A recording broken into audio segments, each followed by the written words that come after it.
our principal secretaries and everybody present, good morning. God is good, and all the time. On behalf of our president, let me take this opportunity to welcome all of you to this meeting, a joint meeting between the executive and our legislators from our side of the coalition, a meeting of minds to chart the way forward, because as the president has aptly put it, this is a year. We have this year 2024 and 2025 to work for the people of Kenya and fulfill our 5-year mandate with the people. Starting 2026, anything that we do is perceived as politics and as a strategy to look for votes. So this great meeting that the president convened and insisted that we need to engage with our leaders in both houses so that we are all speaking the same language. Your Excellency, let me thank you once more for always having time to engage with elected leaders. It is your philosophy that elected leaders are very important and you cannot get far without their input. And that is why when the executive retreat was convened, you insisted that the legislature should be here so that we discuss and not talk in the same language. Before I invite the president, I just had two things that I wanted to say. One, I want to thank our members in both houses for the support and the commitment in making sure that our legislative agenda carries the day in Parliament. And I want to say that we'll continue to engage all the time so that we are all looking at things the same way, because we serve the people of Kenya and we all belong to the same administration. Secondly, I want to ask our cabinet secretaries and principal secretaries to replicate what the president and I do when we are going out there. Anytime the president is going to a county, the planning is done together with elected leaders, especially from this side of the people who support the government. We want to ask our cabinet secretaries and principal secretaries, when you have some programs in a certain county, please talk to the elected leaders. Let them not hear that you are there from some posters that have been posted, or they are hearing from the media. It is not right. It is not respectful. Even where you are going and you have been invited by governors, you are in the national government. And these are the people we work together in the national government. Let us involve them. And if the president has time to engage them, I have time to engage them. You should also have time to engage them.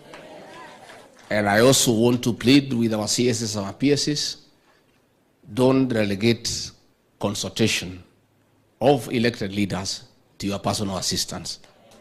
Do it personally, because we do so ourselves.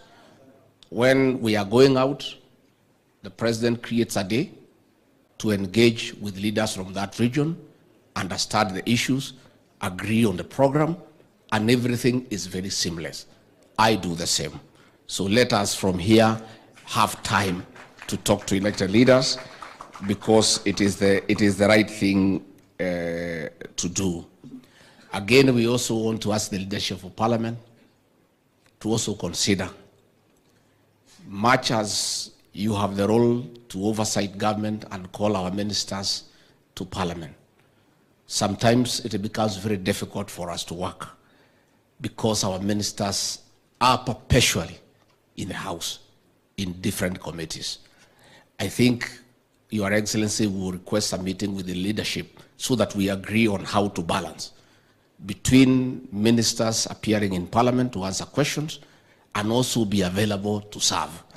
Because sometimes even we have cabinet committees, we are not able to prosecute our agenda because ministers are in out of Parliament. But I believe with some engagement with the leadership, we can agree on an acceptable way where we allow ministers to function at the same time they appear before Parliament.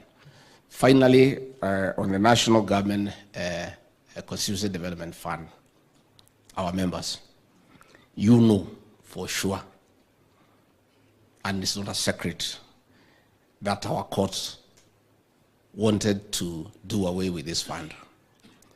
But our president, having been a member of parliament, appreciating the importance of that fund, in his magnanimity, fought very hard to ensure that this fund stays. And it was the right decision, because this fund is a fund that is felt. Because one, is only 6% that goes to recurrent. Everything else goes to development. So when the government, led by our president, has a few challenges in terms of availability of exchequer because of the challenges of revenue collection, we also want to ask our members, likewise, to extend the same magnanimity when the parliament is taking a decision on how to react when money is not available on time. I have sat with the president many times, and I want to confirm to you that he is on the neck of Professor Ndung'u and P.S. Kiptoo to release money to members of parliament through the fund. And he is very clear that it should always be given a priority. So some of us who sit with him making those decisions, when we see you joining the other side of the house in a way that is a bit demoralizing, we feel a little bit low. So I want to ask you kindly to be magnanimous, to appreciate the challenges that we face as a country, and to know that the president from where he sits is your #1 supporter in terms of having funds to implement your mandate. I think with that understanding, it will help the situation as we move on. Finally, before I call you, Your Excellency, to address these great people, let me ask everybody here, the executive and the legislature, let us focus on helping the president to succeed. I am persuaded from where I sit that that is the most important thing in the next 2 years. Those of us who campaigned for President William Ruto give the people of Kenya hope and assurance that you transform this country and their lives. We therefore have a duty to make sure that President William Ruto and his administration must succeed. Let us spend time and focus in activities and programs to make sure that the president honors his mandate with the people of Kenya. Other things can wait for 2026, but 2024, 2025, we must all be united and must focus to do whatever it takes to make sure that the president delivers to the people of Kenya. Finally, Your Excellency, I had somebody saying that you should not look at the rear mirror. I want to encourage you to continue looking at the rear mirror, because the inventor of the motor vehicle was not mad by putting the rear mirror. In your leadership, Your Excellency, you have made it very clear that no Kenyan should be left behind. So you must continue looking at the rear mirror to make sure that all Kenyans are on board and they are not left behind. Again, Your Excellency, there are also people who would want to derail your vehicle. There are those who like to puncture the rear wheels. There are those who like to remove goods from your pickup behind. You must continuously look at the rear mirror and the side mirrors so that anybody who may want to derail your vehicle, you are ahead. And again, Your Excellency, your pace is too fast for those of us who help you, myself and these cabinet secretaries. Sometimes you are too fast, you leave us behind. So continue looking. So when you find your deputy is being left behind, you urge him to come to catch up with you and the rest to catch up with you so that this country can move forward. With those few remarks, let me request you to be up.